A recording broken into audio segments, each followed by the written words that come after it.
అందరికీ నమస్తే. Revanth Reddy over confidence ఆయనను హైకమాండ్ ముందు దోషిగా నిలబెట్టింది. ఆయన ఓవర్ కాన్ఫిడెన్స్ ఏందంటే నేనేం చేసినా ఎవరు అడగరు, నేనేం చేసినా నడిచిపోతుంది. ఒక్క ఇష్యూలో సరే ఆయన చాలా తప్పులు చేసి ఉండొచ్చు ఆయన ముఖ్యమంత్రి అయినప్పటి నుంచి. కానీ ఒక్క తప్పు ఆయనను వాళ్ళ పార్టీ హైకమాండ్ ముందు, వాళ్ళ పార్టీ అధిష్టానం ముందు దోషిగా నిలబెట్టింది. అందరూ ఏలెత్తి చూపించారు ఆయన వైపు.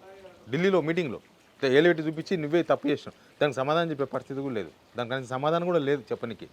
ముందు సబ్స్క్రైబ్ చేయండి, షేర్ కూడా చేయండి. మనకు తెలుసు కదా 3 రోజులు ఢిల్లీ పోయిండు రేవంత్ రెడ్డి, ఢిల్లీ టూర్ అదంతా డేంజర్ బెల్స్ మోగినాయి, ఇదంతా నడుస్తుంది.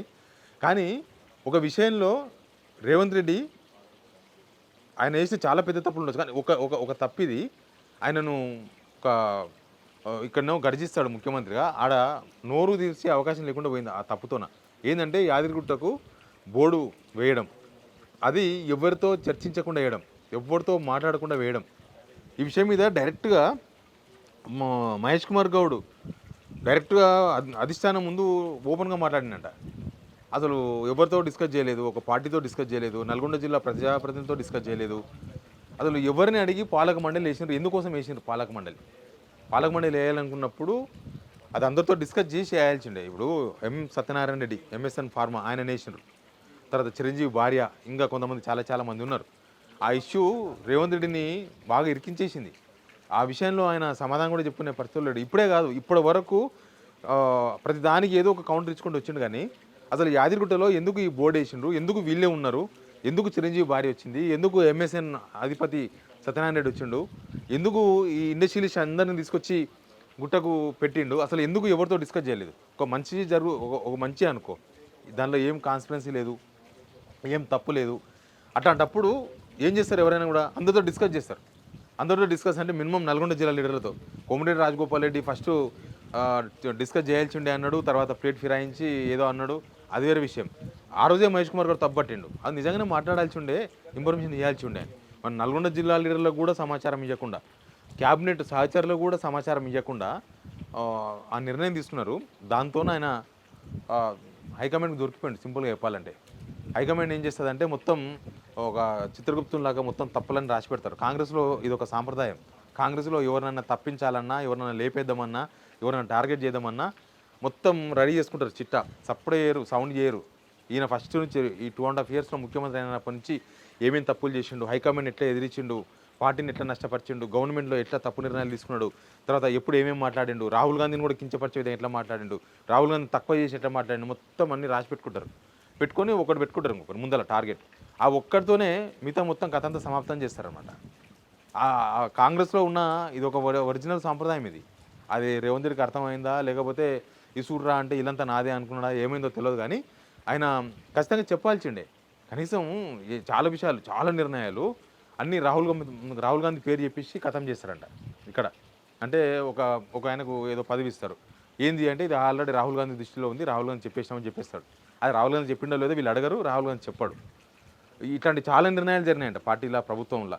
ఏదో ఎవరికో ల్యాండ్ అలొకేషన్ ఏదో జరుగుతుంది, ఏదో ఒక బెనిఫిట్ జరిగే కార్యక్రమం జరిగితే దాని గురించి ఎవరైనా చర్చ తీసుకొచ్చినప్పుడు ఇది మనకు పైనుంచి వచ్చిందని చెప్తారంట. పైనుంచి వచ్చింది అని అంటే పైనుంచి హైకమాండ్కి వెళ్ళి వచ్చింది కాబట్టి ఎవరు మాట్లాడొద్దు అని దాని అర్థం.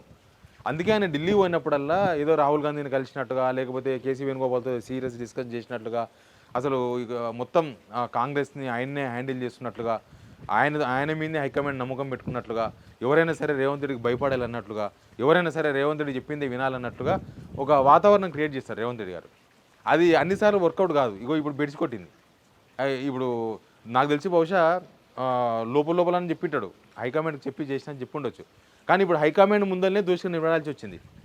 దానివల్ల వచ్చే బెనిఫిట్ ఏందో, దాని వ్యవహారం ఏందో మనకు తెలియదు. యాదగిరిగుట్ట ఈ మెంబర్స్ అందరినీ పెట్టడం అంటే ఈ వీళ్ళందరికీ మెంబర్షిప్ ఇవ్వడం అయితే తెలంగాణ ప్రజలు కూడా నచ్చలేదు. యాదగిరిగుట్టకు వీళ్ళందరినీ బోర్డు మెంబర్లుగా పెట్టడము, చైర్మన్గా పెట్టడము.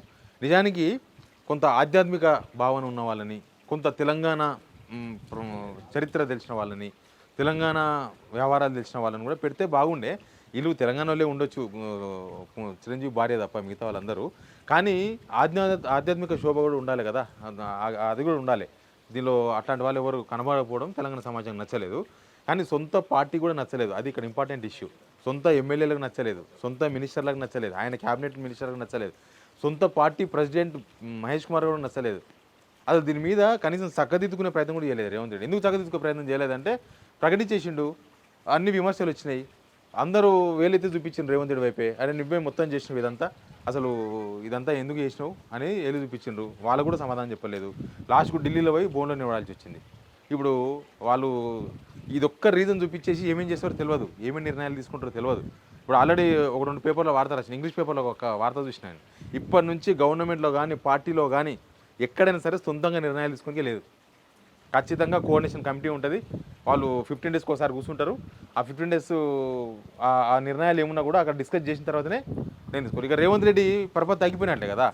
ఇప్పుడు మొన్నటిదాకా ఉన్న ఫ్రీడమ్ కూడా ఇప్పుడు లేదనమాట. మొన్నటిదాకా కనీసం రేవంత్ రెడ్డి హల్చల్ చూస్తే వీళ్ళంతా భయపడేవాళ్ళు, మినిస్టర్లు వాళ్ళందరూ భయపడేవాళ్ళు, అయ్యో ముఖ్యమంత్రి కదా అని. ఇప్పుడు ముఖ్యమంత్రి సొంతంగా నిర్ణయం తీసుకుని అవకాశమే లేకుండా పోయింది. ప్రభుత్వంలో విధి విధానాలైనా, ప్రభుత్వ స్కీమ్స్ అయినా, ప్రభుత్వంలో ఏ నిర్ణయం తీసుకోవాలన్నా, ల్యాండ్ అలొకేషన్స్ అయినా, లేకపోతే ఏదైనా సరే ఖచ్చితంగా కోఆర్డినేషన్ సమావేశంలో చర్చించాలంట. ఇది హైకమాండ్ ఇచ్చిన ఆదేశం. కోఆర్డినేషన్ సమావేశంలో చర్చించాలంటే కోఆర్డినేషన్ సమావేశం ఎవరు ఉంటారు? మీనాక్షి నటరాజన్ ఉంటుంది, మహేష్ కుమార్ గౌడ్ ఉంటాడు, తర్వాత వంశీ చంద్రెడ్డి ఉంటాడు, సిడబ్ల్యూసీ మెంబర్, తర్వాత మిగతా మినిస్టర్స్ ఉంటారు, ఇంకా కొంతమంది సీనియర్ ఎమ్మెల్యేలు ఉంటారేమో. ఆ కమిటీ కూడా ఫామ్ చేస్తారన్నమాట త్వరలో. ఇప్పుడు ఆయన చేతులు కాలిపోయినాయి అనమాట. ఇంకేం లేదు, ఆయన సొంతంగా నిర్ణయం తీసుకోనికి ఏం లేదు, అవకాశం లేదు. ఖచ్చితంగా వాళ్ళు అందరూ డిస్కస్ చేసి అక్కడ వాళ్ళ నిర్ణయం తీసుకొని వాళ్ళు ఓకే అంటేనే ముందుకోవాలి, లేకపోతే చేసేది ఏం లేదు. అంటే రేవంత్ రెడ్డి సొంతంగా చేసేది ఏం లేదు, సొంత నిర్ణయాలు అయిపోయింది కాలం. ఈ ఒక్కదాంతో ఇదంతా జరిగింది. ఇది ఇక్కడితో ఆగేటట్టేం లేదు. ఇదేదో కోఆర్డినేషన్ కమిటీ చర్చ అంతవరకు కూడా ఆగదు. ఇది ఇంకా ముందు ముందు చాలా దూరం పోయే అవకాశం కనిపిస్తుంది. ముందు ముందు అంటే అసలు ఇక ఏమేమి జరుగుతుందో తెలియదు. ఇది ఒకటి మనకు కనిపిస్తుంది బయటికి, కానీ లోపల జరిగే కార్యక్రమాలు, లోపల మాట్లాడుకునే అన్నీ కూడా బయటకు చెప్పే అవకాశం ఉండదు. కొంతమంది కొన్ని విషయాలు మాత్రమే చెప్పగలరు. కానీ వాటన్నిటినీ రేవంత్ రెడ్డి భరిస్తాడా? రేవంత్ రెడ్డికి పొమ్మలేక పొగబెడుతున్నారా? ఇదంతా కాదు, నీతోన కాదు, ఇది నీవు కాదు ఇంపార్టెంట్, పార్టీ ఇంపార్టెంట్, ప్రభుత్వం ఇంపార్టెంట్. కాబట్టి ఇదంతా ఈజీగా అయ్యే పని కాదు. రేవంత్ రెడ్డి అనుకున్నంత ఈజీగా అయితే కనిపిస్తలేదు. రేవంత్ రెడ్డి అనుకున్నంత మనం నిర్ణయం తీసుకున్న తర్వాత ఎవడేం బీక్తాడు, లేకపోతే ఎవడేం చేస్తాడు, హైకమాండ్ ఎవరు, ఆ ధోరణిలో ఉంటాడు రేవంత్ రెడ్డి ఎప్పుడు కూడా. కానీ కాంగ్రెస్లో ఆ స్టైల్ నడవదు. వైఎస్ రాజశేఖర్ లాంటి వాళ్ళే అణిగి హైకమాండ్ ఏం చెప్తే అది వినుకుంటా, పార్టీని కోఆర్డినేట్ చేసుకుంటా. ఎందుకంటే ఇక్కడ నుంచి పోయే కంప్లైంట్స్ కూడా చాలా వాల్యుబుల్ కంప్లైంట్స్ ఉంటాయి. అంతా రేవంత్ రెడ్డి చెప్పినట్టు నడవదు అన్ని కాలాలు.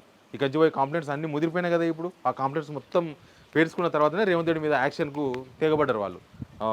ఖచ్చితంగా నువ్వు తీసుకున్న నిర్ణయాలు సొంతంగా తీసుకోవద్దు, ఖచ్చితంగా కోఆర్డినేషన్ కమిటీ, ఖచ్చితంగా పార్టీ, ప్రభుత్వం మొత్తం వ్యవహారం అంతా వేరే ఉంటుంది.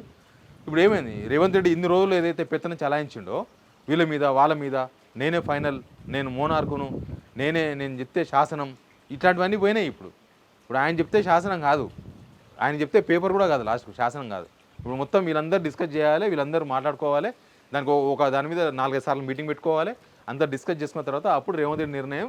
అందరికి అనుమానం ఏంటంటే వాళ్ళ ప్రభుత్వంలో, పార్టీలో, హైకమాండ్లో రేవంత్ రెడ్డి తీసుకునే ప్రతి నిర్ణయం వెనుక ఏదో గోల్మాల్ ఉంటుంది, ఏదో వ్యవహారం ఉంటుంది. దీని వెనుక ఏదో లాభమా, ఏదో వ్యవహారం ఉంటుంది అనేది ఇంటర్నల్ వాళ్ళలో ఉన్న చర్చ. ఇది హైకమాండ్ దాకా పోయింది. అందుకే వాళ్ళకు చాలా రోజులకి అనుమానంతో ఆగి కరెక్ట్ టైం వచ్చే వరకు ఆగినరు. టైం వచ్చింది, దొరకబట్టి ఇప్పుడు ఇరికిచ్చేసిండ్రు రేవంత్ రెడ్డిని. అట్లాగానే కాదు, నువ్వు చెప్పేది కాదు, నువ్వు చేసేది కాదు, నువ్వు ఒక్కరిని చేసేది లేదు, ఖచ్చితంగా అందరూ చెప్పాల్సిందే అని. చూద్దాం ఏమేం జరుగుతుందో. Please subscribe.